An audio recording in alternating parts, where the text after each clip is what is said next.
தொடர்ந்து பல பதிவுகள்ல நம்ம நிறைய விஷயங்களை பத்தி பார்த்துட்டு வரோம். சித்தர்கள் சொன்ன வாழ்வியல் முறைகள், மருந்து முறைகள், முக்கியமா சித்த மருத்துவத்துல வாதம் அப்படின்னு எடுத்துக்கிட்டாவே இது ஒரு பெரிய சாப்டருங்க.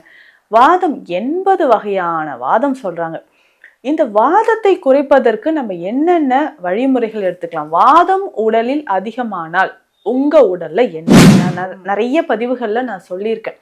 நாடி பார்க்கும்போது வாதம், பித்தம், கபம் இது மேலோட்டமா எல்லாருக்கும் தெரிஞ்சதாக இருந்தாலும், வாதத்தை பொறுத்த வரைக்கும், பித்தத்தை பொறுத்த வரைக்கும் தனித்தனியாக நம்ம பார்க்கும்போது அதுல இன்னும் டீப்பா 3 பிரிவாக நம்ம பிரிச்சு பார்க்கும்போது தான் கரெக்டா உங்களுக்கு என்ன ஆர்கன்ல எந்த மாதிரி நமக்கு பிரச்சனை இருக்கு அப்படின்னா என்னன்னா மிகினும் குறையினும் நோய் செய்யும் அப்படின்னா இந்த 3 தோடங்களும் அதிகமானாலும் குறைவானாலும் நமக்கு உடல்ல நோய் தான் அப்படின்னு சொல்லியிருக்காங்க.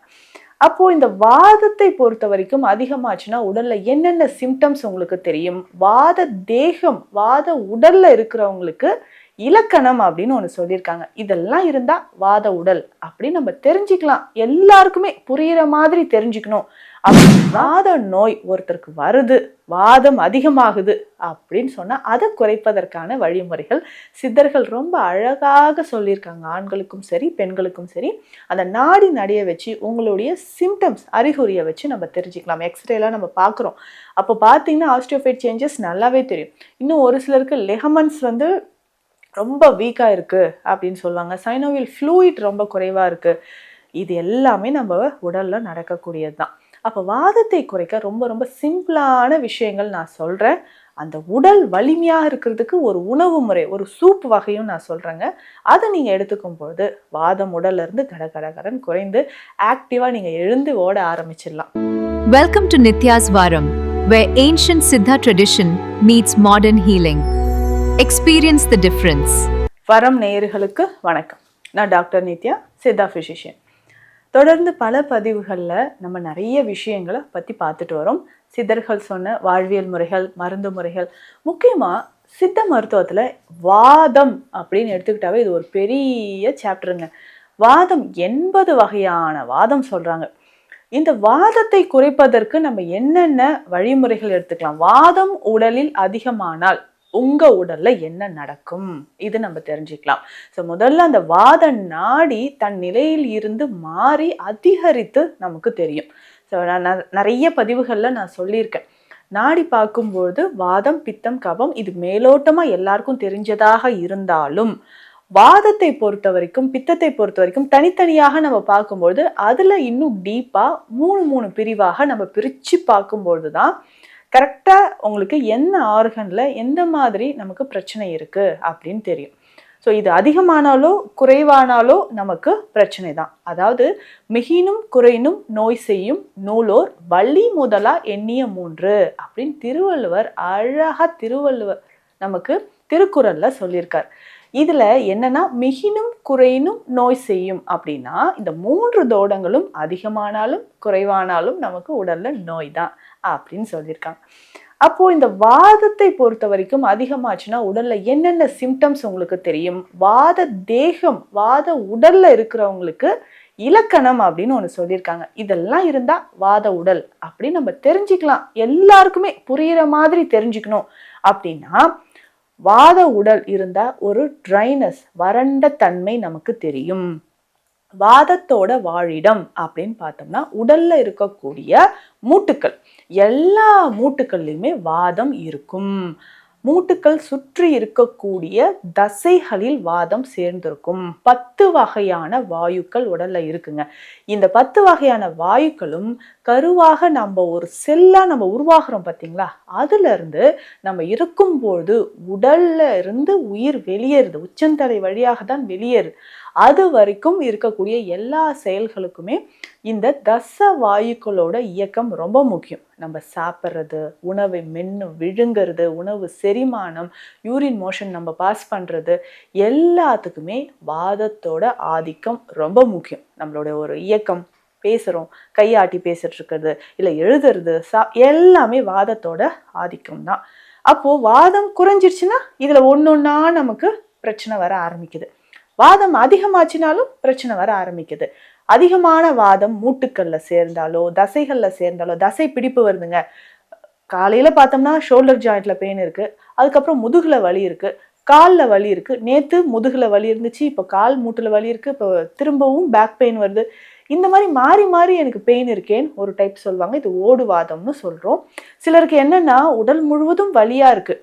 நல்லா யாராவது வீட்டில் குழந்தைகளோ யாராவது வச்சு நம்ம மிதிக்கும் போது அழுத்தும் போது வாய் வழியாக ஏப்பம் வருதுங்க.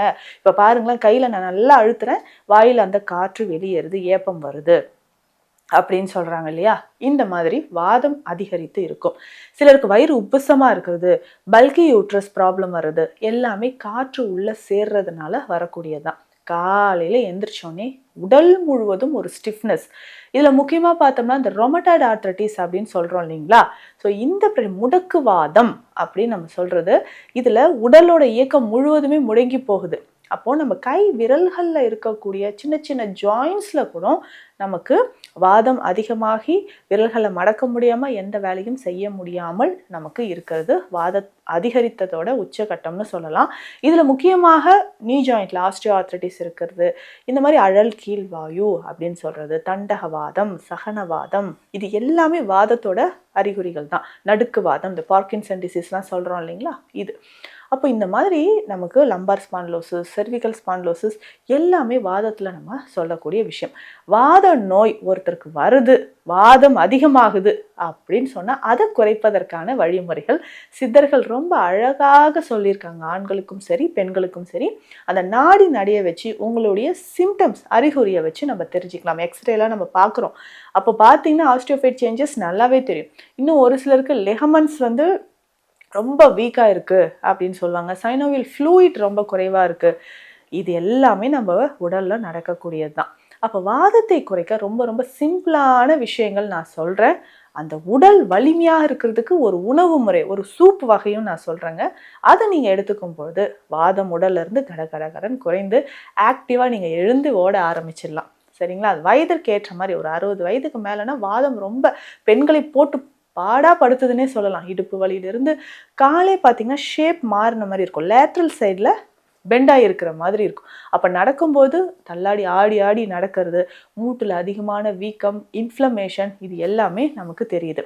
அப்போ வாதத்தை குறைக்க நம்ம என்ன பண்ணணும்? அதிகமான கிழங்கு வகைகள், எண்ணெயில் பொரித்த உணவுகள், ஸோ இந்த மாதிரி வாதத்தை அதிகரிக்கக்கூடிய பருப்பு வகைகள் இருக்குது இல்லைங்களா, இது எல்லாமே கண்டிப்பாக அவாய்ட் பண்ணிவிட்டு அதிகமான புளி நல்லா சேர்த்து சாப்பிட்றோம் இல்லைங்களா, அது எல்லாமே தவிர்த்துக்கோங்க. புளி சேர்க்காமல் சாப்பிடுங்க.